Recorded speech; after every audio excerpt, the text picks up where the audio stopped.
Hello friends, welcome to my channel. આજે આપણે જોઈશું વૈદિક કાળના મોસ્ટ આઈએમપી એમસીક્યુ, જે તમને જીપીએસસી, ડીવાયએસઓ, એસટીઆઈ, રેવન્યુ તલાટી તેમજ ગુજરાત સરકારની તમામ એક્ઝામમાં ઉપયોગી થશે. Question number 1. ઋગ્વેદમાં કેટલા મંડળ છે? આન્સર આવશે 10. ઋગ્વેદમાં 10 મંડળ છે. Next question. કયો વેદ અતિ પ્રાચીન વેદ ગણાય છે? તો આન્સર આવશે ઋગ્વેદ અતિ પ્રાચીન વેદ ગણાય છે. સૌથી પ્રાચીન જૂનામાં જૂનો વેદ ઋગ્વેદને ગણવામાં આવે છે. ઋગ્વેદમાં કેટલા સૂક્તો છે?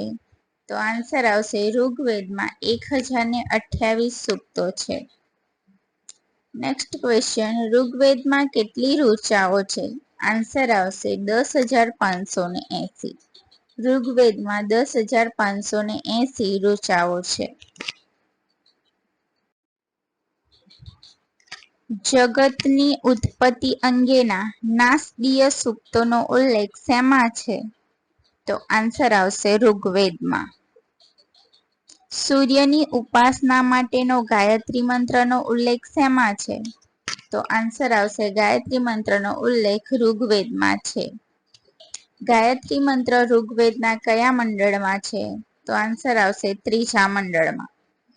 ગાયત્રી મંત્રની રચના કોણે કરેલી છે? તો આન્સર આવશે વિશ્વામિત્ર ઋષિએ. ગાયત્રી મંત્રની રચના વિશ્વામિત્ર ઋષિએ કરેલી છે.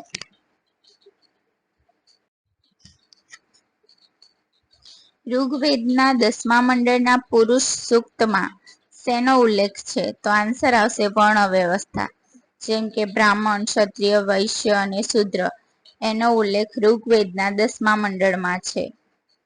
કોણે ઋગ્વેદને આર્યોના જનજીવનની આરસી કહ્યો છે?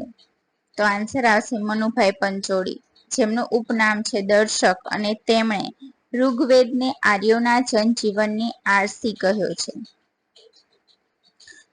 ઋગ્વેદનો ઉપવેદ કયો છે? તો આન્સર આવશે આયુર્વેદ. વૈદિક સંસ્કૃતિને બીજા કયા નામે ઓળખાય છે? તો વૈદિક સંસ્કૃતિને બીજી આર્ય સંસ્કૃતિના નામે ઓળખવામાં આવે છે.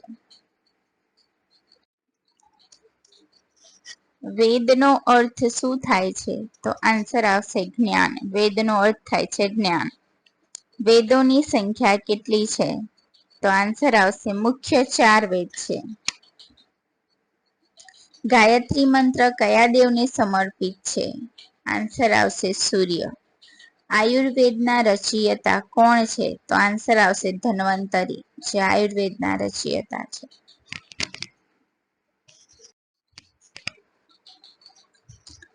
કયો વેદ ગદ્ય અને પદ્ય બંને સ્વરૂપે રચિત છે? તો આન્સર આવશે યજુર્વેદ. યજુર્વેદ એક જ એવો વેદ છે જે ગદ્ય અને પદ્ય બંને સ્વરૂપે રચિત છે. યજુર્વેદ કેટલા ભાગમાં વિભાજિત છે? તો યજુર્વેદ 2 ભાગમાં વિભાજિત છે. એક કૃષ્ણ યજુર્વેદ અને બીજું શુક્લ યજુર્વેદ. બલિ તેમજ યજ્ઞ સમયે પાળવામાં આવતા નિયમોનો ઉલ્લેખ શેમાં જોવા મળે છે? તો આન્સર આવશે યજુર્વેદમાં. યજુર્વેદનો ઉપવેદ કયો છે? તો આન્સર આવશે યજુર્વેદનો ઉપવેદ ધનુર્વેદ છે. કયો વેદ પ્રાચીન સંસ્કૃતની સાહિત્યિક ભાષામાં લખાયેલો છે? તો આન્સર આવશે ઋગ્વેદ. શ્યામ શબ્દનો અર્થ શું થાય છે? તો આન્સર આવશે મધુર સંગીત. કયા વેદને સંગીતની ગંગોત્રી કહેવાય છે? મોસ્ટ ઇમ્પોર્ટન્ટ ક્વેશ્ચન છે આ. વારંવાર એક્ઝામમાં પૂછાઈ ગયેલો છે કે કયા વેદને સંગીતની ગંગોત્રી કહેવાય છે? તો આન્સર આવશે સામવેદ. સામવેદનો ઉપવેદ કયો છે? તો આન્સર આવશે ગાંધર્વ વેદ, જે સામવેદનો ઉપવેદ છે. યજ્ઞ વખતે રાગ અને લય સાથે ગાવા માટેના મંત્રોનો સંગ્રહ શેમાં છે? તો આન્સર આવશે સામવેદ. યજુર્વેદ કેટલા ભાગમાં વિભાજિત છે? તો આન્સર આવશે યજુર્વેદ 2 ભાગમાં વિભાજિત છે. એક કૃષ્ણ યજુર્વેદ અને બીજું શુક્લ યજુર્વેદ. બલિ તેમજ યજ્ઞ સમયે પાળવામાં આવતા નિયમોનો ઉલ્લેખ શેમાં જોવા મળે છે? તો આન્સર આવશે યજુર્વેદમાં.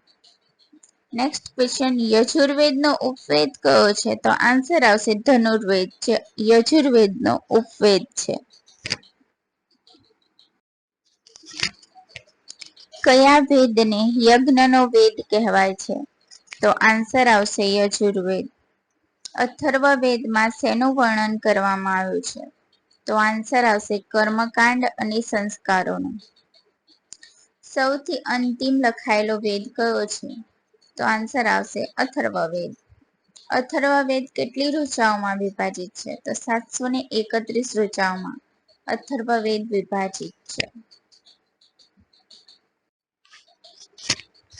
શિલ્પવેદના રચયિતા કોણ છે? તો વિશ્વકર્મા.